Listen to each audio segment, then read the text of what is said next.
الشيطان الرجيم بسم الله الرحمن الرحيم ولكل أمة جعلنا منسكا ليذكروا اسم الله على ما رزقهم من بهيمة الأنعام فإلهكم إله واحد فله أسلموا وبشر المخبتين.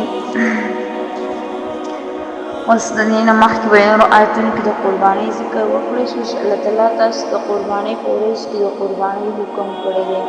ولکل امت جعلنا منسکا، الله په دې آیت کې فرمایي چې د هر امت لپاره موږ د قربانۍ ایام مقرر کړي دي. قرباني د آدم علیه السلام د دور نه روانه ده، لکه څنګه چې د آدم علیه السلام د دواړو زامنو په باره کې راځي اذ قربا قربانا، په وخت چې دوی د قربانۍ نیت وکړو، د هغې د یو زوی قرباني قبول کړل شوه او د بل زوی قرباني قبول نه کړل شوله. بیا چې دی نو وروسته دور کې به چې کله قرباني کېدله، د قربانۍ ځناور به یو کلاو میدان کې کېښودلی شو، اور به راغی د قربانۍ د ځناور دا به وسوځولو.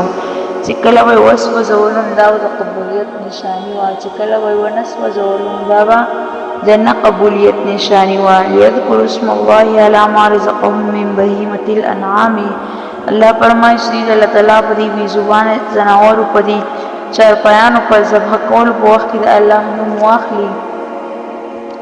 دا شان چې دی نو ګډه بیزه او دا شان اوښ او میخ او غوا، دا شان دا کوم څیزونه چې الله حلال کړي دغه ځناور او دغه چې دی نو انسان ته ډېر قریب او مانوس ځناور دي. په دې وجه الله تعالی دې په فطرت کې د انسان د خدمت جذبه چې دی نو هغه یې ښودلې ده چې د کوم ځناور په مرۍ باندې هغه چوکۍ کېښودل شي، د الله تعالی نوم واخیستلی شي، ذبح کړی شي، هغه ځناور حلالېږي.